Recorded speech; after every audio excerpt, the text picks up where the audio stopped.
Want your folks to play these 3 games from the NLA. Daily pick 3 cash flow and play with. You will be supporting sports and culture, nation building and our future. So go out and play, folks, make it a must. You will see what the National Lottery is doing for us. When you play pick 3 cash flow and play with, the NLA will support you all the way. Starting September 30th, Monday to Friday, these 3 games will be drawn mid-morning, 9:45 a.m., midday, 12:45 p.m., and evenings, 7:45 p.m. The National Lotteries, supporting sports, culture, and nation building. Sunday money day. Yeah. Welcome to Ride Along Live. It's Thursday on the ride. How you guys doing? Hope everyone is doing well. Ebony, Doug, look how long I ain't see you, my brother. Welcome back. I ain't seen a long time. Yes, guys. Yes. As you guys come and go ahead and share the thing right now, we have a very important conversation to hear, an important story to hear this evening, right? From a mom who says that she had enough, really. From all the allegations, again, these allegations, which I will tell you how the whole story went. She'll share the whole story with you. She just reached to a point where she felt like she has not been given justice, right? So she's here to share her story with you. So guys, go ahead and share up the thing. Share it up. Hey, Rena Sam. Is it Reen? Sam, how you doing? Thank you so much. Let me go ahead and share this on some pages. Share this in some groups. Hey, Rena, how you doing, my dear? How you doing, neighbor? Nice. Lacey J, how you doing? Share the program, guys. Share the program and say I share. Quickly, share the program and say I share. So we could bring in this mother. Because listen, I don't like these stories. I don't like these stories because it involves children. And because it involves children, it's important to get this story out, but we have to be very careful in how we get in the story out. Throughout the conversation here, it would be my obligation to ensure that this child's name does not get revealed, right? We don't want any additional pressure on that child. So we will not reveal the child name, absolutely not. In addition, guys, to protect the identity of the child, we will not, however, be releasing the alleged perpetrator's name, which happens to be a father. We will not be releasing his name. But we're going to go a step further, guys. We don't want to identify the child. We will not be showing the mother's face either. It's dark where she is. You would not be able to identify her face anyway, but we'll not be showing her face because it's important that we protect the identity of this child. So I hope you guys understand why we are taking all these measures to do so. All right. So again, we will not be releasing the alleged perpetrator's name. We will not, of course, we will not be releasing the child's name, and the mother name, the mother face will not be revealed either. Okay. All right. Let's see if we get the mother on right now. Okay. So we lost connection with her. Let's try to reconnect.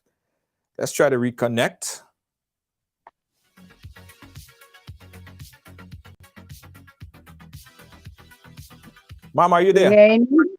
Yes. Okay. I'm here.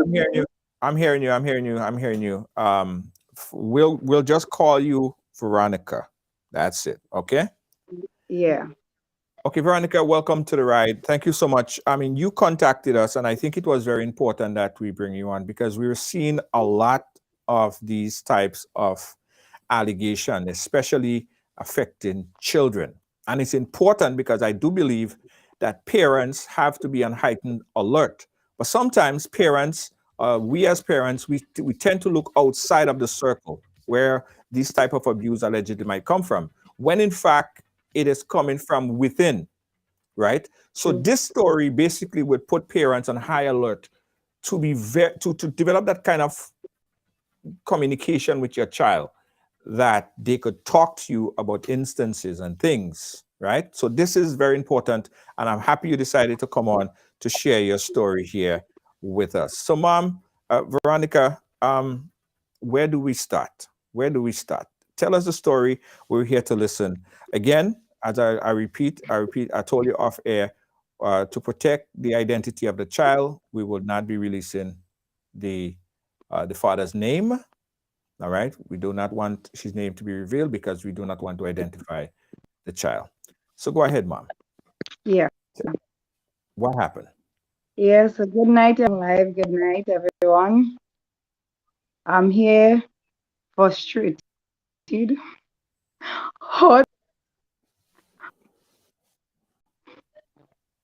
I can't continue.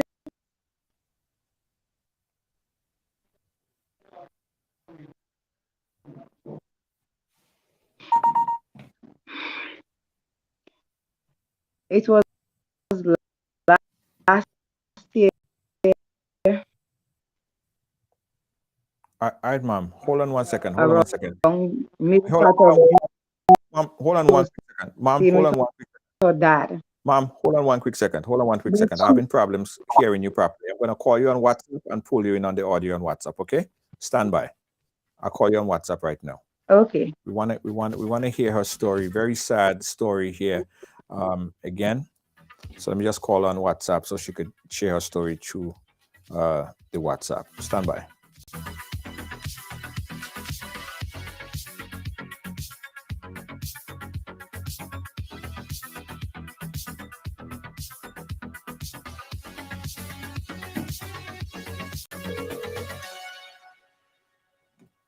Stand by, guys. Stand by. We're connecting with the mother as she share her story with us. These allegations of child molestation, a very young daughter, and it has been affecting her. Mom, hold on one second. I'm trying to do something. I'll call you back. I'm just trying to connect the phone to the device, right? So hang on, I'll call you back. Yeah. Yeah, guys, in the meantime, just keep sharing, because I think everyone should hear this story. Everyone should hear this story. Let me just connect this real quick, bring the mother audio in better.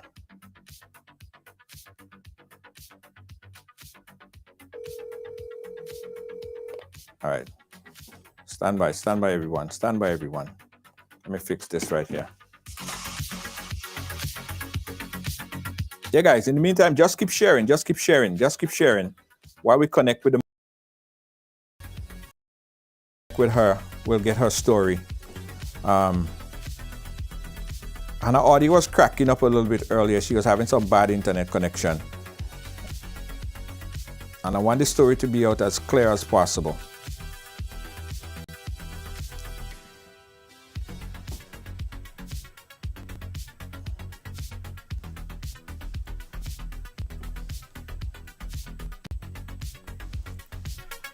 All right, guys, we just had to restart the device. In the meantime, while we're doing that, guys, I'd like to say that how much we appreciate the folks who oftentimes take the time out to give us stars. You don't know how positively it's affecting the platform. Guys, that stars that you give, it really helps us, right? So if you have not yet given us any stars, you could try it out today. Click on that stars button. Press that stars and give us some stars. It really helps us out a lot.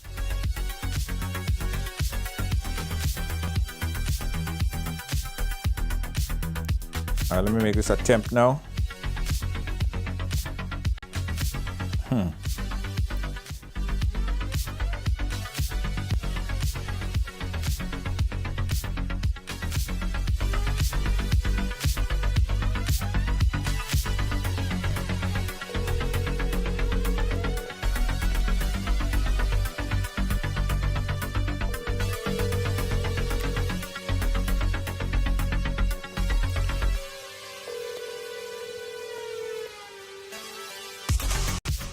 Keep sharing, guys. We're still trying to make the connection with the mother. Mom, no, come. Let me try that. Let me try this again. Okay, are you there? I was trying to call her on the WhatsApp.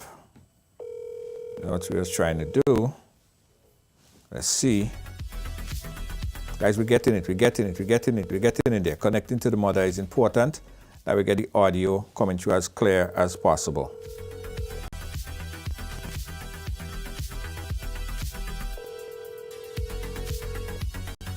Hey, Kai, you can't give stars? All right, thank you, Kai. If you can't give stars, views is fine. All right, we appreciate the views. What? All right, guys, we're still trying to connect with the mother on the phone lines, so we'll have a better audio connection with her. The lines are just ringing out for now, so we'll try to see if that will be fixed.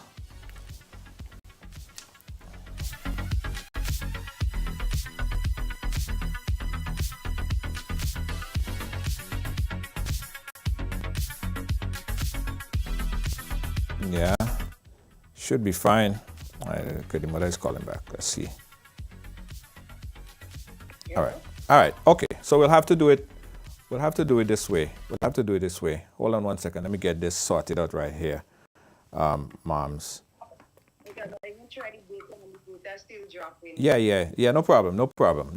We'll get that sorted out. Are you hearing me properly? Yeah, I hear you properly. I hear you loud and clear.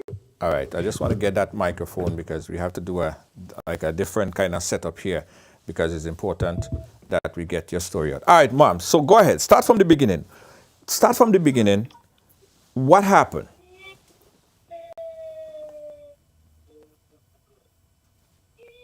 Hello? Yeah, go ahead, moms. Yes. So as I was saying before we got disconnected from the live, Yes. I was saying it was like last year, the middle part of July. My daughter was supposed to come by me.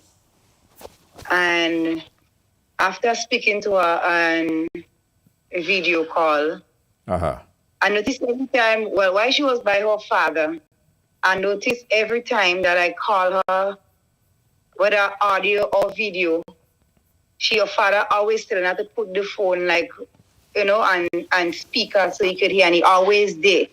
Right. So I can remember a very fateful day. One of my son's daughter was here, which is my granddaughter, and she said, "Mommy, I want to see my auntie. Call her." So I called her and video call, and then the same time while I was talking to video, her dad appeared in the video. And he was like, "What are you talking about? Are you planning to kill me?" I said, "No, it's not nothing like that." So I tell her, I say, "Come up because your niece is here and she wants to see you." And she tell me, "Okay, I'm washing some clothes. So when I finish, I'll come up." 12 o'clock passed, 1 passed, 2 passed, and I realized she not coming. So the child came back and she said, "Grandma, but auntie not coming again." And I said to her, "It don't look so as auntie coming." So I said, "Let me call back auntie and see if I get auntie," which I called my daughter. And when I called my daughter, I didn't get any answer. So I say, "Well, what happened to her again?" But I know most of the time she tell me something, I'm trying to reach her and I'm not getting through her, but she's a smart child. So she download WhatsApp and her tab and her laptop. So most of the time if I'm trying to reach the phone, she goes see like she download WhatsApp and her laptop. So most of the time she trying to call her, she would message me and tell me, "Mommy, I don't have my phone. My dad has my phone." Right. So I said, "Why you always keep your phone from you like that?" And she just say, I don't know, but it was like middle part of June last year, last year, my daughter reached out to me via text. I was sleeping and I was like, these people I want to keep on disturbing me with message. But something keep telling me in the little sleep, get up and check your phone. So I get up and I check the phone. When I get up and I check my phone, I realized it was my daughter who messaged me. And I opened the message to seeing this disturbing message from my daughter. that her father has been sexually abusing her all along and things like that. So I tell her, I say, pack your clothes, I'm coming and pick you up now. Well, must have two older sons, they got mad and they were threatening to like kill him and, so forth. And I tell them, don't do that. We went and we pick her up. He was not at home. We went and pick her up and we brought her to the police station. In St. David's, they took a statement from her. We went and did the medical examination, whatever, which required for that. Then her father was picked up. He was arrested and charged.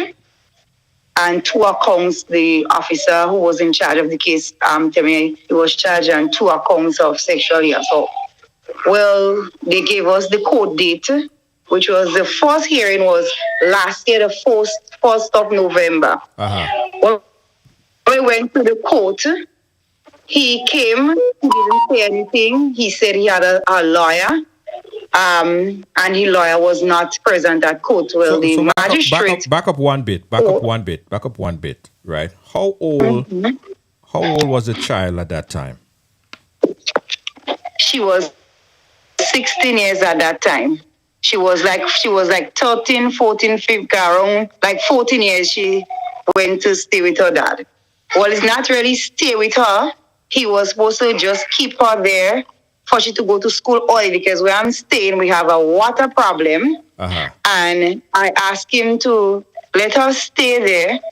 And when on a weekend, like Friday evening, she come at my home. And on a Sunday evening, well, she would stay here, and on Monday morning, she would leave for school from at my home. Right. And when she returned from school Monday evening, she would be returning at his home or dad's home.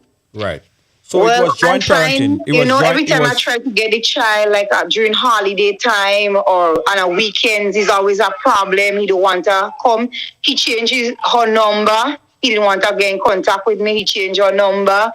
And, different things like that. And it's like only last year, July, I get to know why all these things was happening is because of what he was doing, and he didn't want her to get close to me, so she would have tell me. Yeah. So you guys had joint parenting. You both was working that out. So before that, you had no indication. She didn't come to you any time before. And told you anything happened before at a young age. Do you think that it started then, or it was when she was even younger than that age? From that night at the police station in St. David, that child cried, break down and cry, because then she had to give all the statements. And from learning that, I learned that started happening since she was 8 years old. When she was 8 years old? Yeah, since she was 8 years old, and I cried like a baby. When I went to do the examination with my child, the medical examination, and my child cried, I cried so much like a baby, I couldn't keep up. I had to eat for days because this thing is hurting me. All today it's hurting me. I cried because it's just only the second hearing of that case. And the magistrate threw it out because it was a few minutes. We're gonna get to that. We're gonna get to that part, which is very sad. Now let's go back a bit. The father, did you confront him after you learned of the allegation? Did you confront him and ask him about what your daughter has said? No, I did not. So you never confronted him? You never asked him about it? No, I never confronted him. He called my phone and I never answer my phone. I never answer my phone. He called me and I never answer my phone. Because I was so upset at the moment I couldn't speak. Because all what coming to me was just to end his life. And I didn't want to speak about it because of what I was thinking and what I was thinking to do. I didn't want to speak to him. I don't even want to see him. I didn't want to speak to him. I didn't want to hear him. Right. He called me, like she came the night And he didn't even knew that she was missing until maybe the morning when he entered her room and they to put back she phone there. That is when he realized that she not home and she by me. He didn't even know if she sleep in the house or not. Right, right. Now, what I find very interesting, and a few of the viewers here are very skeptical about it as well, because the whole thing is to avoid this from happening to another family, another young girl, right? From since 8 years old, it's alleged that she has been sexually molested, and nobody knew about it. Like no indication, no difference of personality. You didn't observe anything that could have made you ask a question or just a mother's intuition. You had no idea whatsoever. I had asked her on many occasions. I had a dream concerning her. I asked her. I prayed about it. I can remember the pastor calling her, the assistant pastor calling her, and because I told him about the dream that I had, and we prayed. They call her, they pray. My sister called her, my sister prayed her, my sister asked her, and she said, no, nothing like that is going on. She said no. I tried to reach out to her. I tried to speak to her. I asked her a lot of questions and everything. I went to the first time when she started to see her period. She tell me, and I spoke to her on the phone. I talked to her, asked her concerning that, and she said, "Mommy, no, nothing like that is going on. No." But the fact that you're asking her like that, you didn't have no indication, or like why you keep asking her so often? Did you yourself have a feeling that something was happening? Because of the dream that I had, I kept on asking her. And as I said earlier, I hardly used to see that child. She hardly used to come by me. It's more like phone communication we used to have on video call or audio call. Right. So as I said earlier, sometimes when I want her to come and spend the weekend, as I said, we had an arrangement as between parents that we share her in the terms of like staying. Right. Because she's supposed to go to school by him Monday to Friday.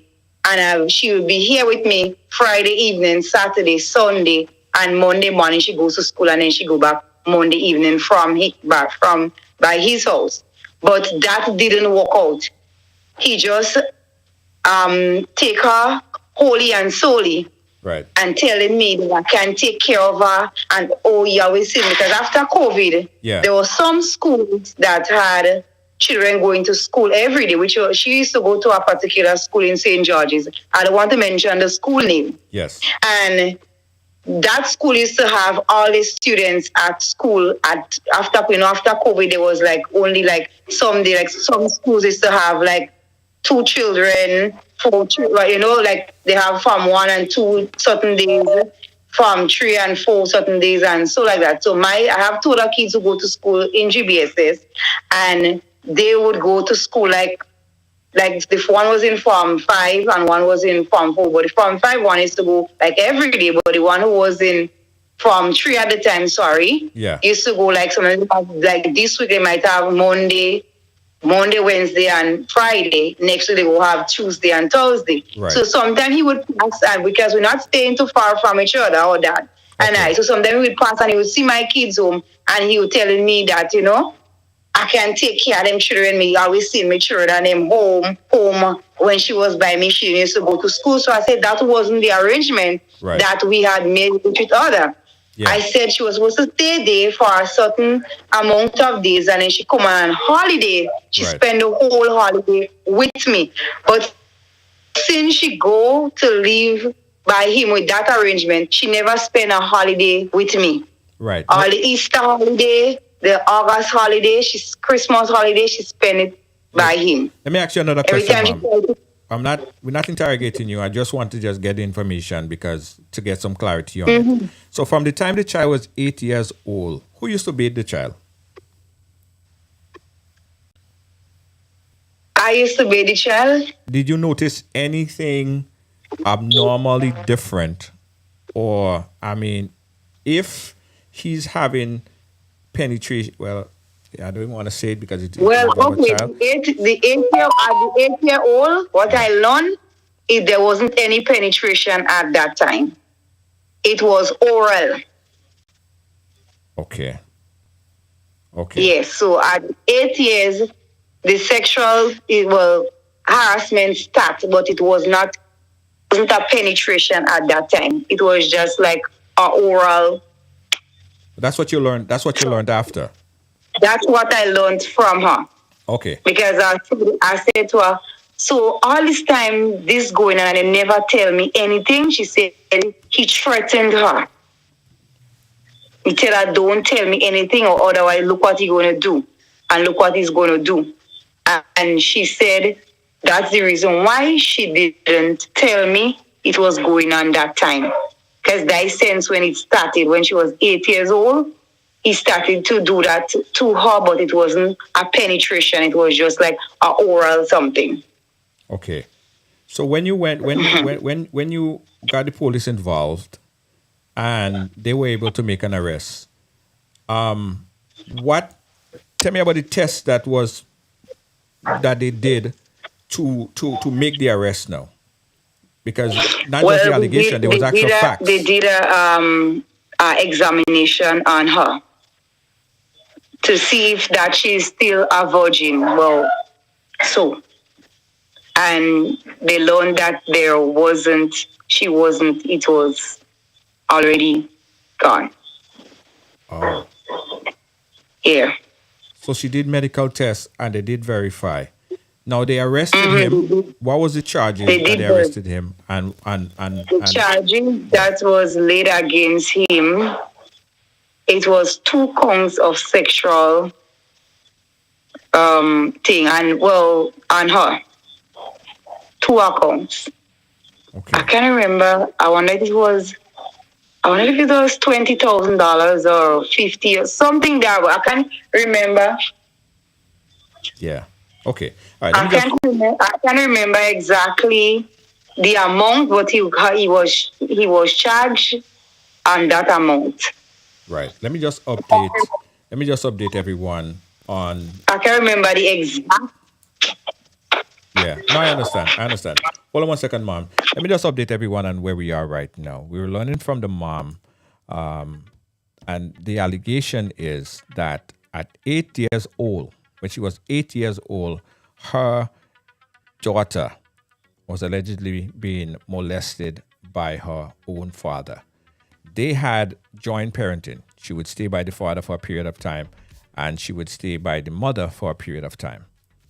And it wasn't until later that the daughter came out and explained to the mother that that was actually happening. Now, the father was arrested and charged, as far as the mother is saying, with 2 counts, right? Sexual molestation. Test was done, and it was identified that she's no longer a virgin. I'm sure that they did other tests to verify the fact.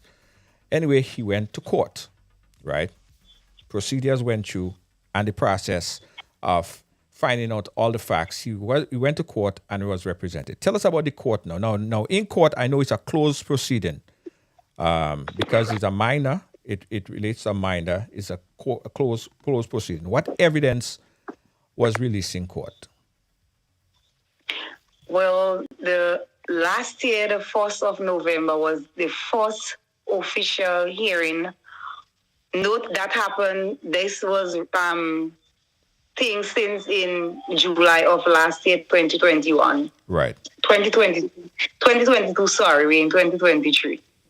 So that was in July 2022 and in up of July, thereabout, 2022. And we only got a hearing on the 1st of November of 2020 last year. Right. And when we entered the court, he said his lawyer was not present, so he wasn't called upon to plea or to explain anything. My daughter didn't get to say okay, talk and say anything. I didn't get to, so there wasn't a hearing. As far as I'm concerned, there wasn't a hearing to say, okay, well, my daughter was able to talk, the man was able to talk, I was able to talk to see what was what. Right. We went inside the courthouse. The person who was at the door, the officer, called our name. We went inside the court. We said present, and he said, okay, the people are present here. To the magistrate, we went inside, and he told the magistrate that his lawyer is not in court. So, and the magistrate was like, okay, well, your lawyer was here yesterday, so how come he's not here today? She find that was, rather strange. And she said, okay, I adjourn the matter for the 26th of January, 2023. Right. Here we are today. We went to court today. Well, for some reason, we're not feeling well over a few days well enough. And I have a young child, a baby, a year and 4 months. I don't have anybody at my home. It's just me and my kids living here. So I have nobody to leave the child with. So I had to go with the child to the court. And we run a little late. Right. When we were going down to the court, my daughter got a phone call from, I don't know if it's the prosecutor or whoever called her and ask her where she is. And she say, we in such and such area, we getting a bus to come to the courthouse in St. David's. And they told her on the phone that the case is on standstill or on whatever until she gets there. And upon getting there, it was like maybe a 5 or 10 minutes. Upon getting there, I was told by a child protection authority officer or whoever worked there that the matter has been thrown out by the magistrate because they said that nobody couldn't get in contact with us. That is what she told me because she was sitting inside the courthouse, so she was able privy to that information to come and tell us. Now, she tell me that this, I don't know if it's the prosecutor or whoever was calling my phone, which I have my call log on my phone. I received no phone call from no strange number today that I don't know of. I have calls on my phone. I made a call this morning and I have other calls that come in on my phone. I missed call, but it's from numbers that I know and people that I know.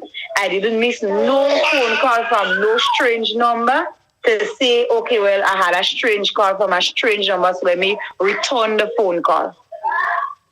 Hold on. So did you have a lawyer? No, I didn't have a lawyer. I didn't have, to be honest truth with you, I don't have money to get a lawyer because presently now I'm unemployed. I'm not working anywhere. Right. No, that's fine. That's fine. So you saying that it was this time and this only time that they attempted to get in touch with you, and because they couldn't get in touch with you on this particular day at this particular time, they threw the case out? Well, that is not to say what hurt me so much, Mr. George. What hurt me so much is not to say that the case been going on and that is something that's ongoing and a custom happening.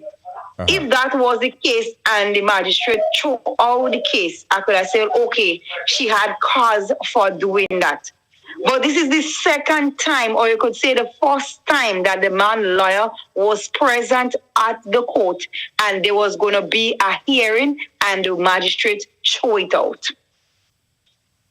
Yeah, but that's your understanding of it, and I really, really, really would be. I guess everyone would be disappointed if that simply because they contacted the minor in the case and they couldn't get in touch with you directly, that the case was thrown out. I have to ask you again because I don't understand.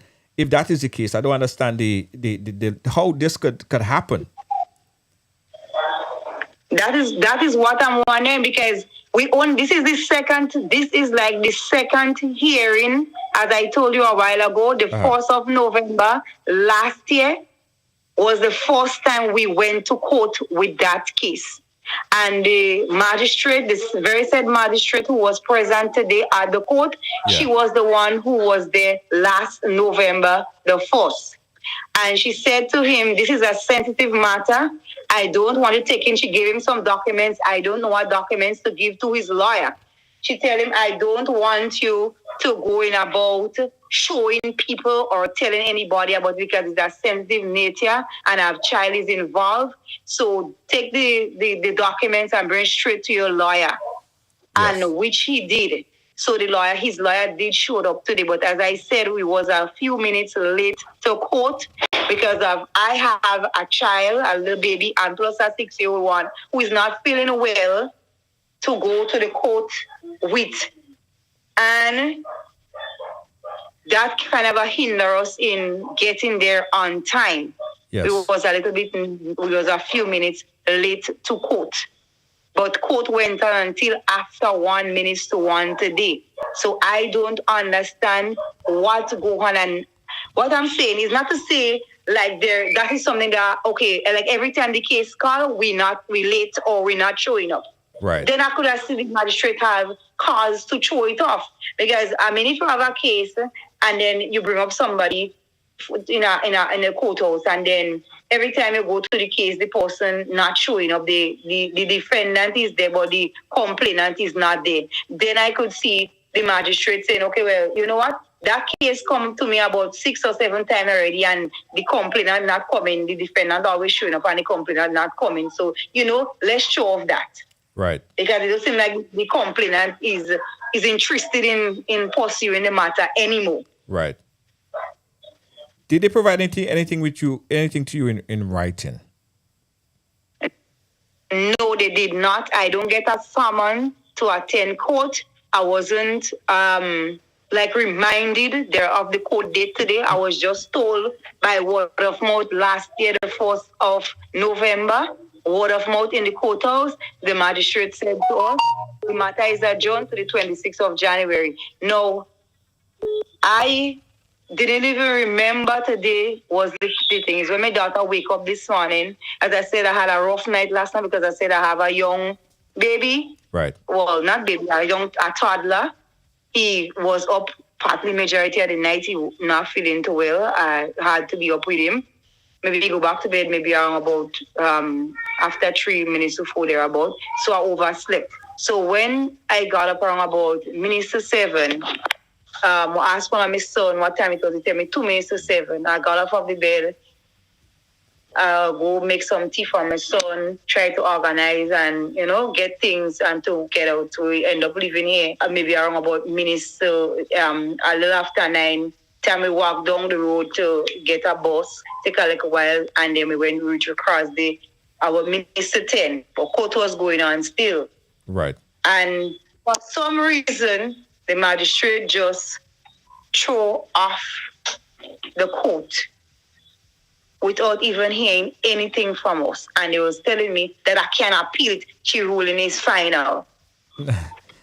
No, I'll ask you that again. Are you sure that they told you that? I am very sure. I'm not lying. Me and my daughter was there. I cried. I just finished crying a while ago, talking to somebody, talking to my sister, and I cried. She cried. We cried. Right. Okay. Because that is what the woman from Child Protection Authority came out and told us. I went back again to make sure to the court clerk who was sitting inside the court, and she tell me that the magistrate threw out the matter, so I don't have no other court hearing, so that is it. So no justice for my child. Well, listen, you could always appeal the matter. So I don't know why they would tell you that. Right. Well, that is what I was saying. I asked them if I can appeal the matter, and they're telling me no, I can appeal the matter. So I get mad. I'm telling you, I get mad because I saw her father, and I actually pick up a bottle to knock him out. I actually did that, but something just said to me, it don't make sense doing that. I saw him and he grinning. He's happy because he won. That is why he's telling himself he won. He passed twice up and down, looking at me and grinning, mocking me because he win. Because they throw it off and nothing again to go on. No justice for my child. My child have to live with that. Live with that. He took my child innocent from his own daughter. It hurts. Yes. It hurts. It hurts.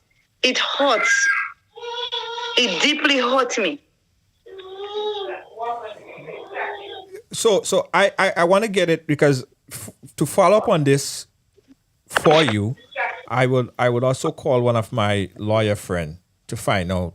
But all of this, how it all happened, and telling you cannot appeal, and just throwing out the case like that because you are a little bit late. That though adding up to me. That though adding up to me. So if that's your understanding of it, I would like to seek further clarification. Because as far as I know, everyone have the right to appeal, to an appeal. Exactly. And that's you included. So you said that the magistrate told you that to your face. Now, after the conclusion of the court hearing, did you pick up any document? Did they give you anything in writing? Nobody gave me any document in writing because I asked to see the magistrate because she was at court still. I leave home here minutes to after 9. I reached back at my home here after 5. I stayed down there by the police station in St. David's. I went in the back to the court clock to speak.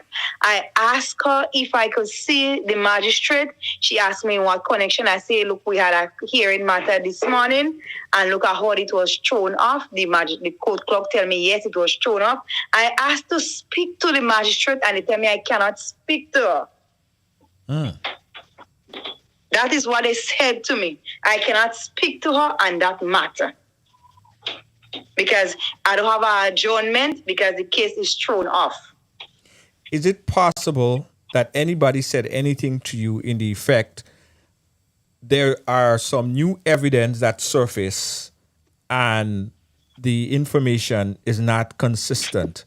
Did they speak to any new documents, new information, new reasons why that she's not guilty? Did they bring anything like that up? Did you hear of anything like that? As I tell you, I didn't enter inside the courthouse because right. Okay. As I said, we got there late. There was a lot of people outside there, and there's a young man up here by me who saw me, and he tell me, he just left there. They called all you a while ago, and you all wasn't there, so he just left there. So I went to the officer at the door and I told him, look and thing. And then he come and the officer tell me that the magistrate threw the case. I said, okay, let me just take the word.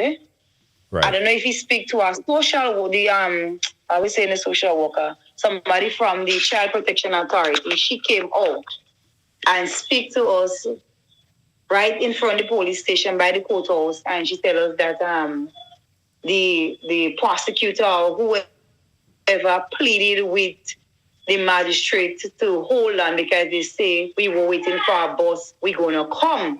Right. I think our officer maybe passed us waiting for our bus in Bellevue, and he told them that he saw us waiting for our bus to come across into court.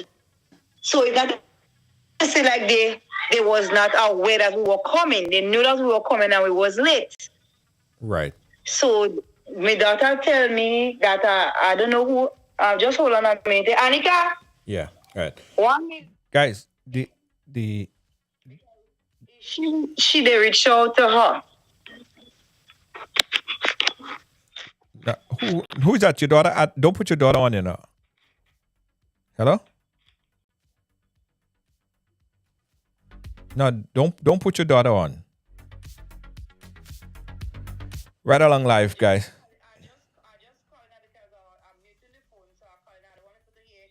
Right. Okay. Don't put her on either. I don't want her on the live. I don't want her on.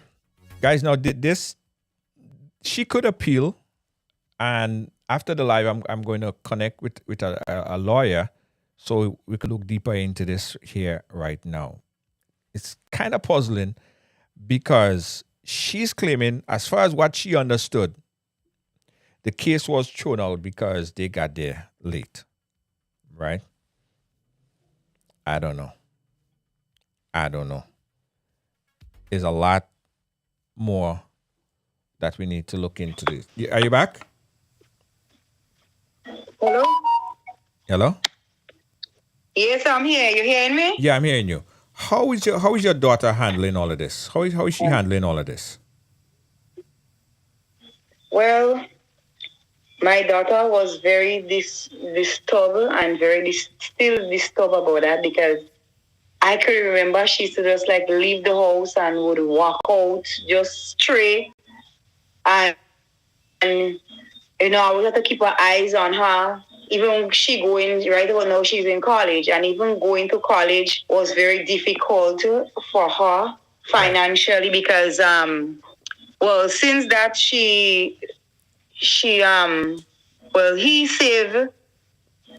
opened a joint account in the credit union for her because he knew, okay, well, she finishing school just now and then she have an interest of becoming a doctor, and so she had TAMCC presently now, but he had money saved for her right on the credit union, and she could have only touched it when she's 18 years old, but he have it for her like for TAMCC and for SGU.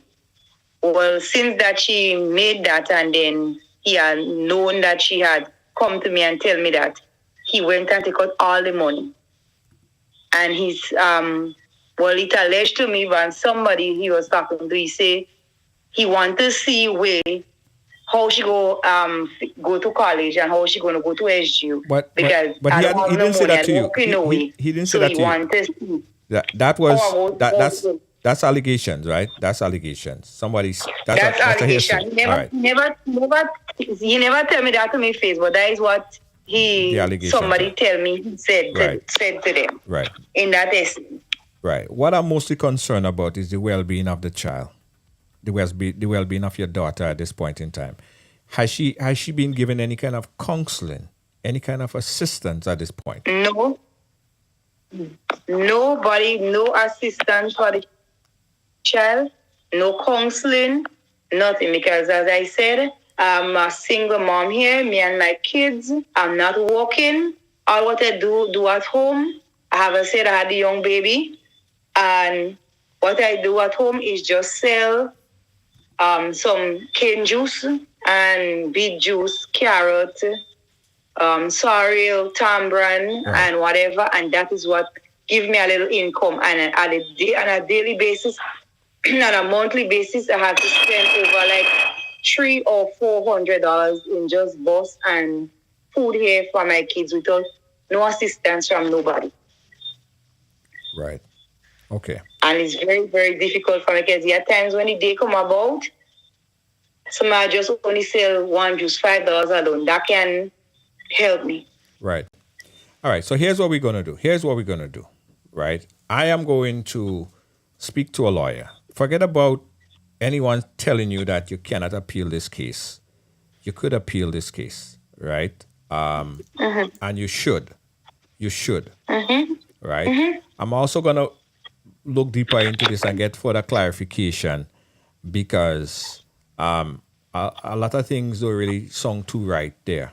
Why the case could be just thrown out just like that, right? So we go reconvene and resume everything off air and have this further conversation off air and take it from there. How does that sound? Perfect to me. All right. Good. I'll call you off air and we'll talk some more. All right? All right, no problem. Cool. Yeah. All right, guys. All right. Let me make a quick call because there are a lot of crazy happening here. I just want to find out one thing real quick.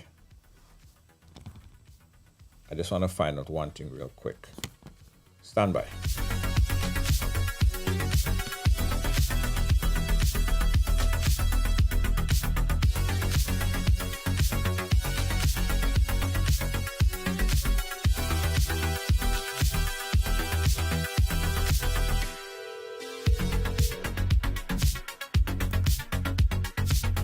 Guys, let's take a quick commercial break and we'll be right back. You're watching Right Along Live.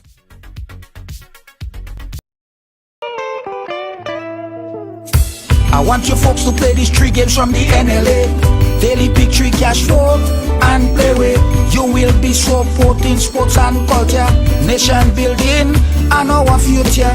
So go out and play, folks, make it a must. You will see what the National Lottery is doing for us. When you play Pick 3 cash flow and play with, the NLA will support you all the way. Starting September 30th, Monday to Friday, these 3 games will be drawn mid-morning, 9:45 a.m., midday, 12:45 p.m., and evenings, 7:45 p.m.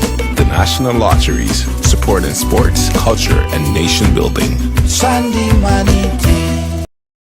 Established in 1998, Ross Road and Funeral Services continues to assist you plan the ideal funeral or memorial service locally or internationally. Our reputation is built on providing personalized funeral services based on love and compassion. Call Ross Road and Funeral Services at 718-547-0640. Ross Road and Funeral Services, where your loved one is our loved one.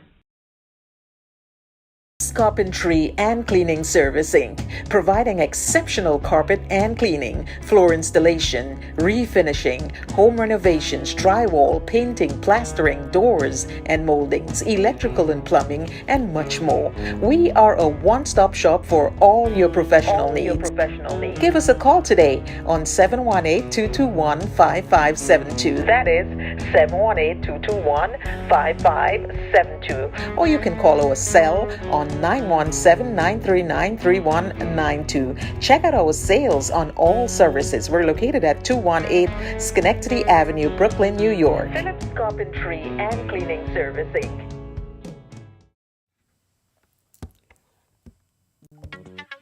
All right, guys. So what I was able to do is make a connection with one of our goodly lawyers, and I'm gonna put him in contact so that this could be further explained to her. The whole situation could be further explained, and there could be more clarity in terms of what's our next step, right? My concern, and I guess the concern of Right Along, is the well-being of the child. Because if the child has been through this traumatic experience and have not yet gotten any counseling, we are concerned that that's a vulnerability for the child. Something needs to be done in terms of getting the child some counseling. All right. So also what we're going to try to do, we have some counselors that we could get access to. If the mother is willing to have to and make that happen, we could make that happen. We could get counseling for the daughter because that's necessary. But I think that there are information that need to be conveyed to her properly so she could have a better sense of understanding on what her next step is, her legal next step. Okay? It's a lot. And the fact is that she didn't have a lawyer. So information could have been said, stuff could have been misinterpreted. All of these things could have happened because she didn't have a lawyer. She was just there representing herself. And I think that in these cases, you have to be aware of your legal rights. And even if you cannot, if you cannot present a lawyer, there are some instances where you could get at least some legal advice. Okay. So again, we will connect with her with a lawyer and see if she could get better explanation on this. So here's what I'm going to do right now, guys. I'm going to open up the phone lines. 718-701-5720. Give me a call. Guys, and let me know if you ever seen anything like this. Let me know if you ever seen anything closely, remotely like this, where this mother is claiming that, alleging that her daughter, the allegations is that her daughter has been sexually molested by the father. He was arrested. He was charged. They did the medical test on her, and sufficient enough that they could have charged him, right? The case went to court, and as she said, she got there late. She got there late. And she was made aware that because of her tardiness in court, the case had to be thrown out. Right? So there are a lot there to digest. It's not like, there was a long-standing issue where she was supposed to come a certain time and it was called off in a number of times. No, she's claiming that this was the she was there late. She couldn't even make it inside court because she was late, and the case was then called off.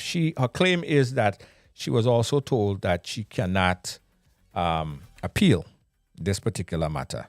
So again, we are going to get her clarification. We are going to connect her with a lawyer to further explain the case, to further explain what her rights is going forward, and it's important that she understand that. But we open up the phone lines right now, guys. Let me know if you guys ever heard anything remotely close to this. 718-701-5720. That's 718-701-5720. And listen, guys, I know it's allegations, right? It's allegations. Let me take this call. Caller, where are you calling us from? Good night. I'm calling from Greens. Greens, go right ahead. Listening to that mother, it hurt me so bad. Yes. And I wouldn't blame her, but when you have a daughter and you have a man living, if it's for himself or with somebody else, you have to show concern with your child or children. I have 2 young ladies, 2 girl children, and up to Form 3, I used to bathe that children and bathing them to have a bond with them. Yeah. I used to, sometimes I was so tired to imagine 13-year-old, 12-year-old to bathe them. But it was a bonding process for me because I know men and I was a young lady myself. So I don't want that happen to my children. Mm-hmm. So we as parents have to put our open eyes in our corner for our girl children. Yeah. Because you never could tell what could happen. Yeah. But that child needs counseling and the mother needs counseling as well. Thank you, caller. Appreciate your You're call. welcome. Again, 718-701-5720. We are looking at this incident that happened right here. Tragic incident, right? A tragic allegation of the incident that occurred. We trying to get some further understanding and also the opportunity to explain to the mom what actually transpired. Caller, you live? Hi, Junior. Good evening. Yes. I'm calling from Grenada. Yes. I was listening to the live, and there are many parts of the mother's story that seems very puzzling. Right. And one of which is, I would have liked to know how old is the child today. I know she said that she found out that her daughter had that experience first with oral sex. She's 16 now. Oh, the daughter is 16 now, legal age to give consent for sexual activity. But it started when she was 8 years old with oral sex. Yeah. So the clarification I would have needed was first of all to find out, okay, yes, the daughter lived with the father for a school, right? Yeah. But when the sexual activity started with the daughter, my thing is, why didn't the daughter confide in the mother or a teacher or so? Why was it allowed to go on for so long with the father? That's one. Right. Another thing is, if I were you, I would have at least seek some sort of clarification from the prosecutor, because I know if you do not have a lawyer, usually you have a prosecutor prosecuting the case because it's a serious matter. So it would have been balanced if we would have gotten a statement from the prosecutor to understand why such a serious matter with involving a father having sex with his daughter. Why was this case thrown out? Simply because the victim and her mother arrived at the courthouse late. That to me is baffling. And another thing I wish to point out is that just how the mother spoke and she shared her story, to me it came across twofold. One, she expressing her disappointment with the court system and so on, that her daughter didn't get justice. But two, it seems as if she was also crying out for help, like financial assistance, because she keep talking about the toddler that she has and she's unemployed and, she sells cane juice and so on. So I saw it as twofold. Hence, some of us in the comments would have commented to say, hey, as women, we always need to look out for ourselves and our children, because she's going through what she's going through with her daughter, and my heart goes out to her, and I hope they both get the counseling that they need. But she seems to also be in a very difficult situation where she is in need of help. So I'm not sure if you intend to assist with that, but if you do, I'm sure many of us are willing to contribute. Yes, absolutely. Absolutely. Thank you so much. Thank you so much for your input. 717-015-720, guys. And this is a story that we intend to follow and get further clarification and understanding. 717-015-720, guys. Turn your background down a bit. All right. Caller, go right ahead. Where are you calling us from? Hey, Junior. I'm calling from Miami. Miami, go right ahead. These issues, yesterday was one, today is another. I think, to be honest, I want to know why these parents are leaving the girl children like loose. I grew up in an era where mothers always guard the girl children. Why, as a mother, you're going to leave your girl child to go live with her dad? That's a man. I remember my DC's mother used to say, listen, I ain't trust no man with my girl children. Could be who, the father, whoever. I grew up with my stepfather, and he never, not one day, like come to us and bring that to us. Mom used to be up here in America for years, and we used to live with our stepfather. Not one day he ever tried to molest us or tried to any funny move. Why did she even let that child go live with her dad? Well, just to correct you on one thing there. Just to correct you on one thing. Just on one thing. I could be wrong. What I'm saying, go ahead, Junior. What I'm saying, just to correct you on one thing, I don't think every father have that attribute. I don't think all fathers. No. I'm not stereotyping. So then I'm not stereotyping. So then the fact that she letting her daughter go and stay with her father is not at loose. 8 years. Is not, that child had to be under your wings. Yeah, what is a father? I mean, everybody don't think. People would think to protect them from the outside, somebody from the outside, right? And in most cases, I mean, I'm a father.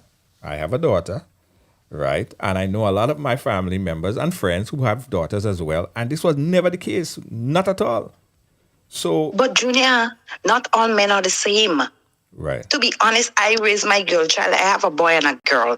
And even with my son, I remember my son used to go to daycare, and he had a time that I was trying to call the guy who drive him home from daycare, and I couldn't get him, and I was going crazy. When my son came, I started to strip him. I said, did he touch? My son was like, Mom, what are you talking about? But you have to be protective of your kids, regardless of boy or girl. And that woman leaving that child to go and live with her father at 8 years, that is a red flag. That is a red flag. Yes, it's her dad, but she had to protect her girl child. Yes. I think that the system, and especially the system, they failing. The parents, they failing. They're just failing. It's like, it hurts me so much to know that man been sleeping with his daughter from since she was 8 years. Like, oral sex. These things mess with your mental health. Yeah, that child cannot be like normal. Yes. And that's I know of a situation that I'm being a big sister to a girl who dad is asleep with her. She tell me anytime she sleep with a guy, she cannot have a good relationship, because anytime that guy is sleeping with her, she thinks is her dad. Yeah. You understand? It's sad. It is so sad. I am a big sister to one of my co-workers down here. And it's like when she tell me these things, tears come to my eyes. And it's based on all how you've been raised, your environment. I raised in an environment that whatever we want to say it in a respectable way. My mother never tell us to shut up. She never. Even her grandkids.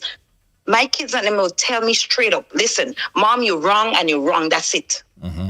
When kids are growing up, always give them that voice. When kids don't have a voice in the home they're growing up with, that creates a problem, because they don't want to go to their mother, because the mother will yell at them and scream at them. No, you have to listen to your kids.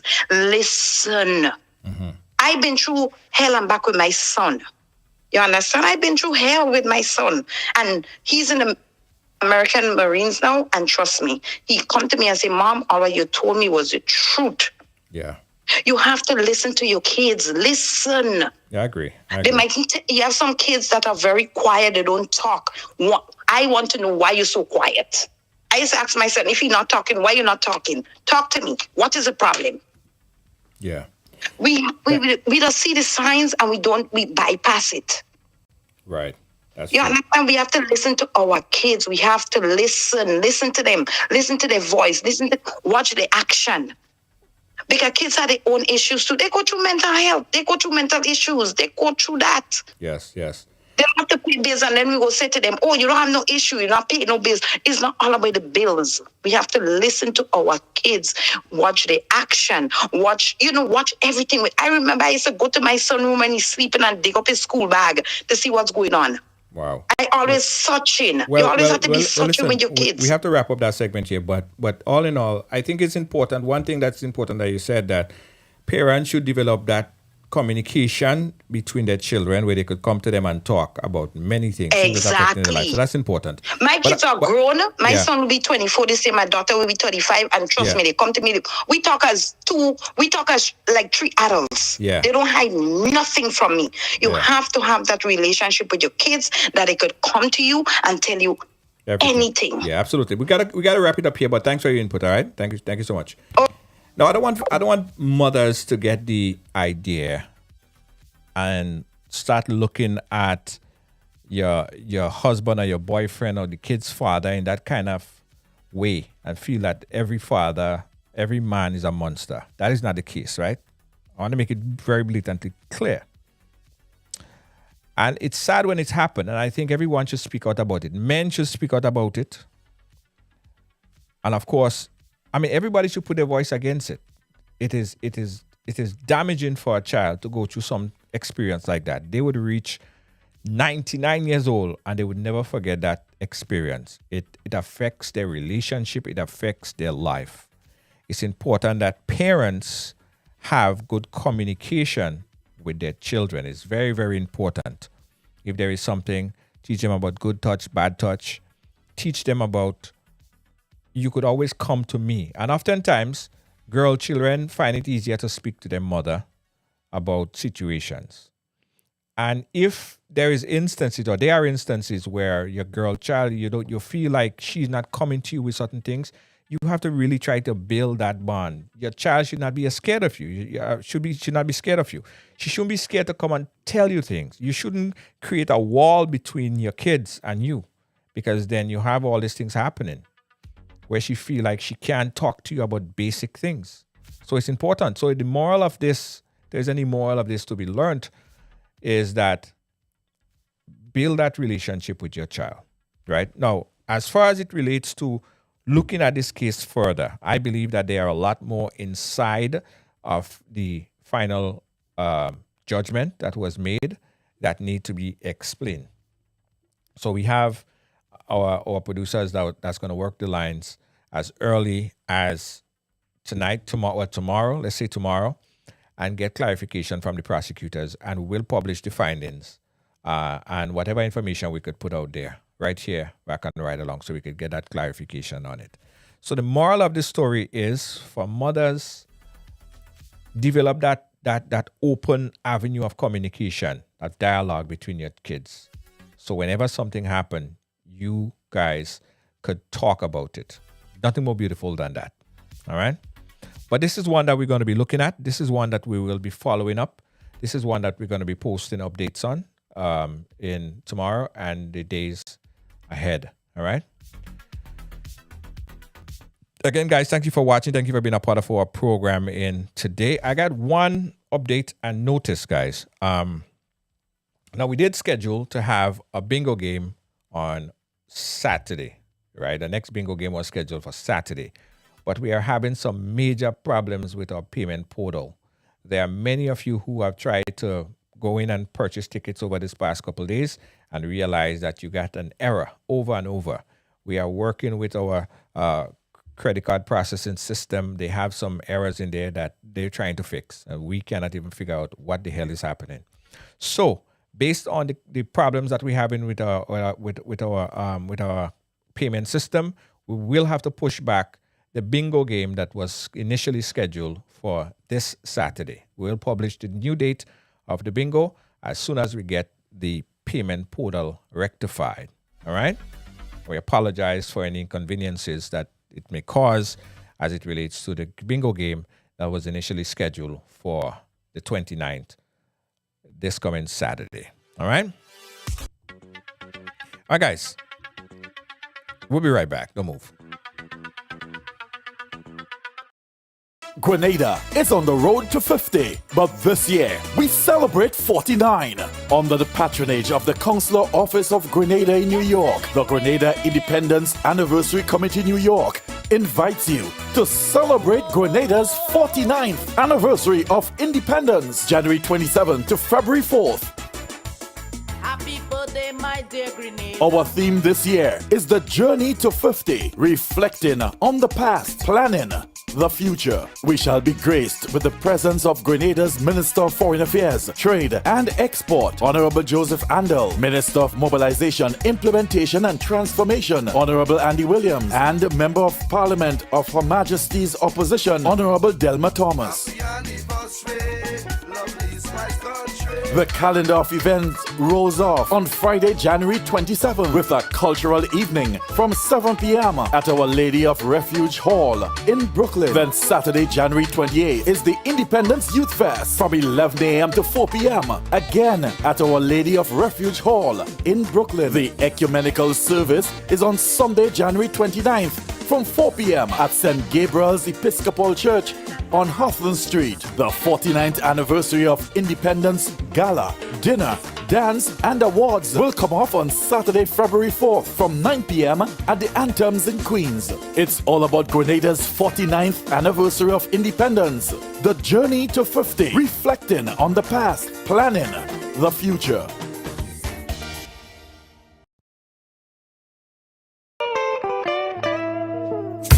I want you folks to play these 3 games from the NLA. Daily Pick 3 cash flow and play with. You will be supporting sports and culture, nation building and our future. So go out and play, folks, make it a must. You will see what the National Lottery is doing for us.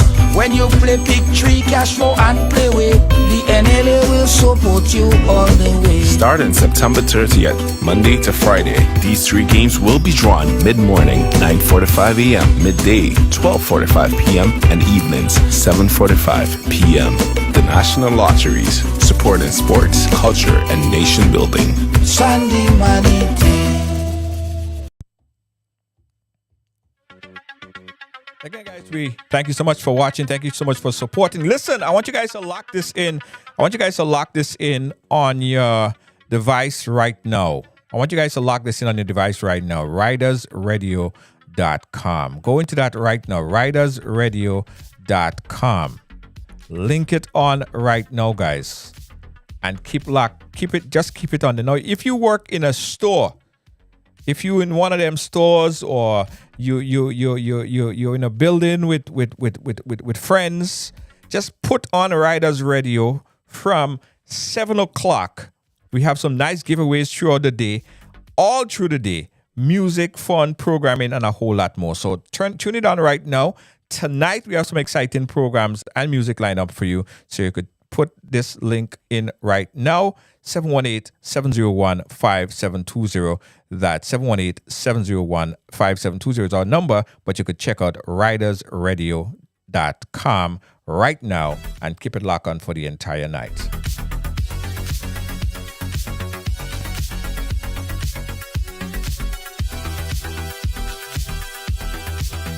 As we said, guys, our bingo that's scheduled for the 29th, that would have to be rescheduled because of some credit card processing problems that we have with our service provider. A lot of you guys were complaining over the past couple of days that you cannot purchase tickets. This has been ongoing for a few days now, and we're not sure that the situation would be resolved by Saturday.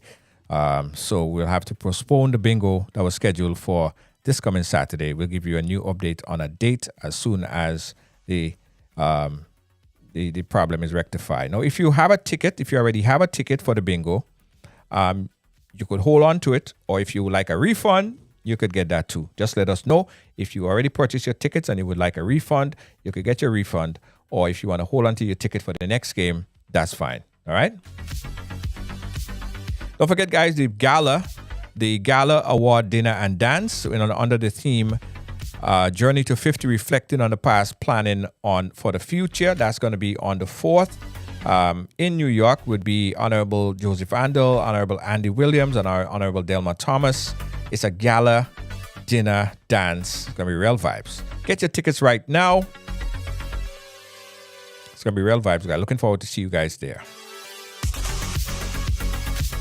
Guys, we're still working on the framework. We're still working on the final framework setting for the Riders Big Brothers Big Sister mentorship program, right?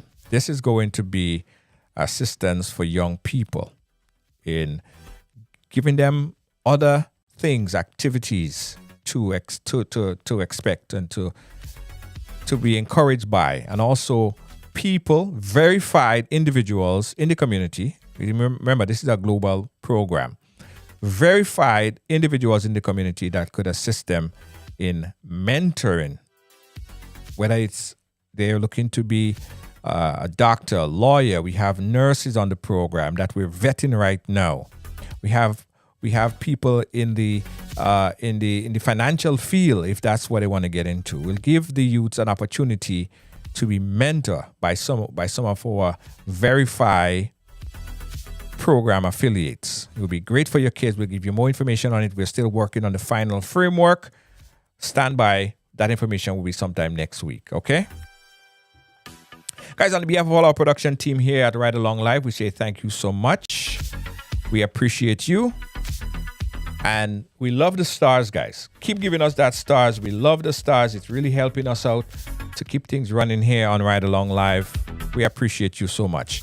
Thanks again, guys. On behalf of all our production team again, our executive producer, Lois JJ, how you doing? Kibbs, our moderator, Deanne Fraser, and Gail Charles. Thank you so much, guys. Catch me again tomorrow. Bye-bye.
Williams Funeral Service serve you with dignity and compassion as you mourn. Every day, we embark on the journey of life, and one day, the journey will end. It's on that day that you can entrust the celebration of life of your loved ones to David Williams Funeral Service. Call 718-291-3823.